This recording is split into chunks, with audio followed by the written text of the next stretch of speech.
সুপ্রিয় দর্শক সবাইকে আমন্ত্রণ জানিয়ে শুরু করছি বৈশাখী টিভির স্বাস্থ্য বিষয়ক নিয়মিত আয়োজন বৈশাখী হেলথ অনুষ্ঠানটি দেখার জন্য। সাথে রয়েছি আমি ডক্টর শাবনাজ আফরিন। দর্শক, আজকে আমরা কথা বলবো নিউরোপ্যাথিক পেইন এই বিষয়টি নিয়ে। এই বিষয়টিতে কথা বলার জন্য আমাদের সাথে আছেন একজন বিশেষজ্ঞ চিকিৎসক। আমাদের মাঝে আছেন অধ্যাপক doctor AKM Akhtaruzzaman, interventional pain medicine specialist, অধ্যাপক ও সাবেক চেয়ারম্যান অ্যানেস্থেসিওলজি বিভাগ, বঙ্গবন্ধু শেখ মুজিব মেডিকেল বিশ্ববিদ্যালয়, chief consultant, Dhaka pain management centre. আমরা চলে যাচ্ছি স্যারের কাছে। স্যার, আপনাকে স্বাগত জানাচ্ছি আমাদের আজকের অনুষ্ঠানে। ধন্যবাদ বৈশাখী টিভিকে আমাকে এই আমন্ত্রণ জানানোর জন্য। ধন্যবাদ দর্শক শ্রোতাকে। জি স্যার। স্যার, যে কোনো একটা রোগের যদি আমি নর্মাল সাইন সিমটম বলতে চাই তাহলে পেইন একটি উপসর্গ। তো স্যার, আমরা আমাদের আলোচনায় যাবার আগে শুরুতেই আপনার কাছ থেকে শুনে নিব এই নিউরোপ্যাথিক পেইন এই বিষয়টি সম্পর্কে। ধন্যবাদ। দেখুন, নিউরোপ্যাথিক পেইনটি একটি বিশেষ ধরনের ব্যথা। আমরা জানি, আমরা যদি ব্যথাকে ভাগ করি কারণ অনুসারে, তার একটি কারণ হচ্ছে আমাদের যে মাংসপেশি বা আমাদের যে বোনস যেটা আছে তার সেই জনিত যে ব্যথাগুলো হয়, আমরা যেটাকে মেডিকেল টার্মে নসিসেপটিক পেইন বলি।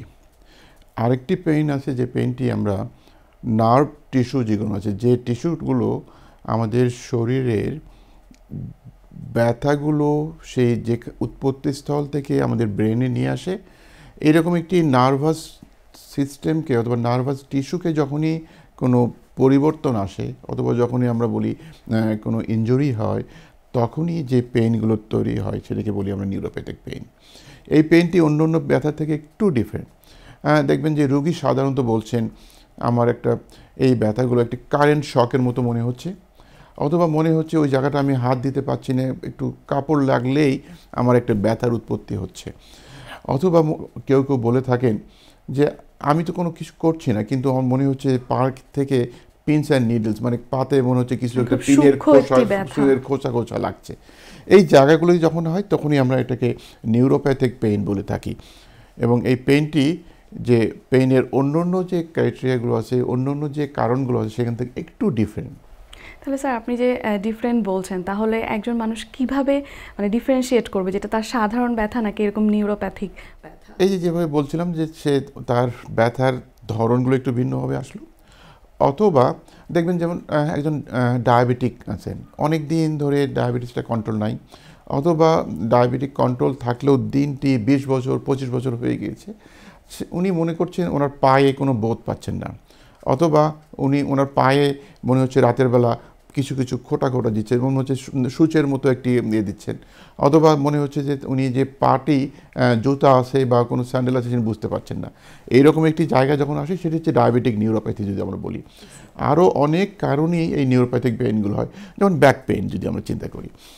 ব্যাক পেইনের যে নার্ভগুলো আছে, আমরা যে এই নার্ভগুলো যখন একটি ইন্টারভার্টিব্রাল ডিস্ক অথবা ফ্যাসেট যে ওই নার্ভের উপরে যখন প্রেশার পড়ে এবং সেই নার্ভ টিস্যুটা যখন চেঞ্জ হয়ে যায়, তখনই কিন্তু উনি অনুভব করেন ওনার যেখান থেকে উৎপত্তি, যে নার্ভ যেখান থেকে উৎপত্তি, সেখান থেকে যে এরিয়াতে যাচ্ছেন ওই জায়গাগুলোতে একটি টিংলিং অথবা ইলেকট্রিক শকের মতো একটি জায়গা হচ্ছে।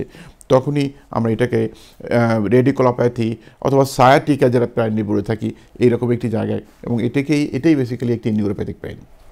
স্যার, এই ধরনের পেইনের চিকিৎসায় ইন্টারভেনশনাল পেইন ম্যানেজমেন্ট কিভাবে সহায়তা করছে? আমরা জানি যদিও এটি মানে আমাদের কাছে নতুন এই বিষয়টি। জি, প্রথমে আমরা চিন্তা করি যে যখনই কোনো একটি নিউরোপ্যাথিক পেইন ডায়াগনোসিস হয় অথবা আমরা যখন নির্ণয় করে থাকি যখন ব্যথা বিশেষজ্ঞরা, তখনই আমরা তার চিকিৎসার নিয়ে চিন্তা করি। এই চিকিৎসাগুলি যেমন একটি ব্যথাজনিত কারণে যখন হয়তো প্যারাসিটামল অথবা NSAIDs আমরা দিয়ে থাকি, এই ব্যথাগুলিতে কিন্তু এই প্যারাসিটামল অথবা কোনো কাজ করবে না। আমরা ইউজুয়ালি গাবাপেন্টিনয়েড মানে গাবাপেন্টিন জাতীয় ওষুধগুলো একটা হতে পারে, অথবা অ্যান্টিকনভালসেন্ট একটা ওষুধগুলো হতে পারে। এই জাতীয় একটা ওষুধ আমরা মুখে খাবার একটা ওষুধ ব্যবহার করে থাকি। অনেক সময় এই যে নার্ভটি এই ব্যথা ক্যারি করছে, যেখান থেকে উৎপত্তি থেকে নিয়ে আসে, সেই জায়গাগুলোকে আমরা ক্রিম জাতীয় ওষুধও ব্যবহার করে থাকি। যেমন আমরা একটা লোকাল অ্যানাস্থেটিক লিগনোকাইন প্যাচ অথবা এই যে আমরা আমাদের দেশের সহজলভ্য, আমরা অনেকেই মরিচের সঙ্গে জড়িত ক্যাপসাইসিন যদি বলি, তার যে প্যাচটাও অনেক সময় কাজে লাগে, এরকম একটা জায়গা একটা চিন্তা করি। এখন আসি ইন্টারভেনশনের রোলও আছে এই ব্যথা নির্ণয় করার জন্য। যেমন মনে হয় ডিস্কটা নার্ভ টিস্যুর উপরে প্রেশার করছে, আমরা সেখানে অনেকগুলো ইন্টারভেনশনগুলো করে ফেলতে পারি।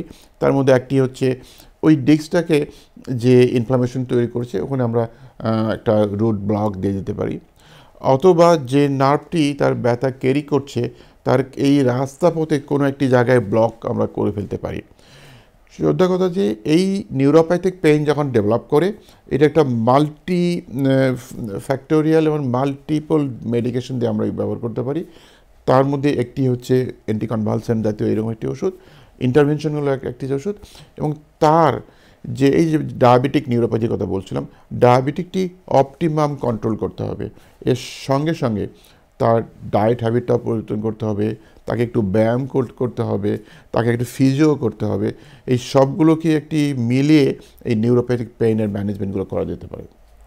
আচ্ছা, তাহলে আপনি বলছেন যে আমাদের যে সাধারণ ব্যথা, সেই ব্যথায় যে আমরা নর্মালি যেই ওষুধগুলো নিই, তাহলে এই ব্যথাটায় এই ওষুধগুলো নিলে আমাদের আসলে ওভাবে কাজ করবে না, আমাদের এই পদ্ধতিতে আমার লাগবে।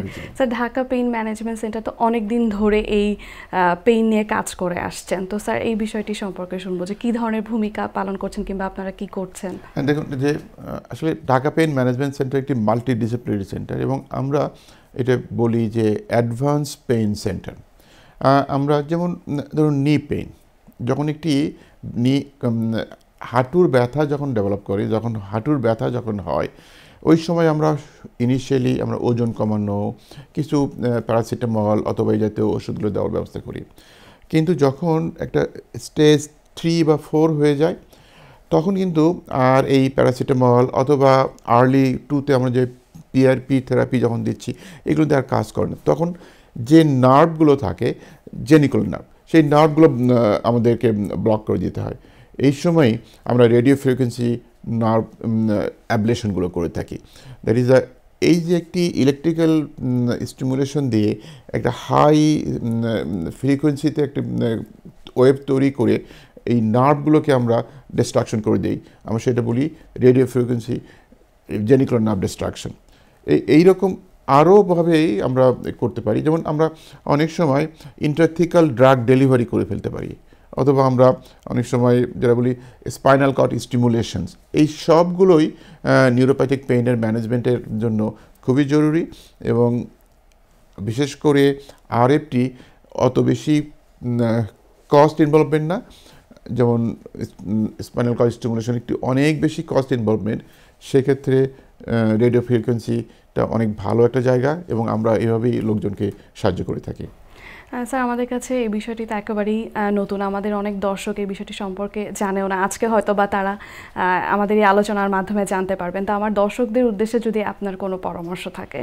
দেখুন, ইন্টারভেনশন পেইন ম্যানেজমেন্টটি, এই কনসেপ্টটি কিন্তু 90-এর দশকে এসে খুব পপুলার হয়ে গিয়েছে। যেমনভাবে পপুলার, আগে যেমন হার্টের যে সার্জারি করা হতো সিএবিজি, অনেক কমে গিয়েছে, বা আমরা এখন স্ট্যান্টিং বা পিসিআই করে থাকি।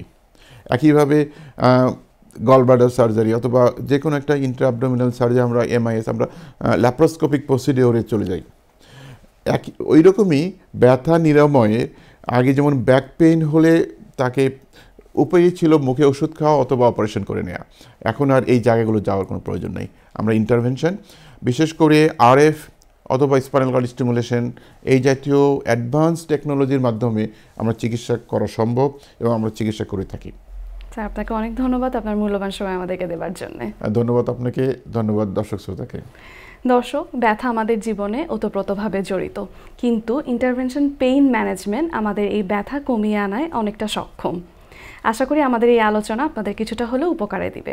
আগামী পর্ব দেখার আমন্ত্রণ জানিয়ে আজকের মতো এখানেই বিদায় নিচ্ছি। সবাই ভালো থাকবেন, সুস্থ থাকবেন এবং বৈশাখী টিভির সঙ্গেই থাকবেন। আল্লাহ হাফেজ।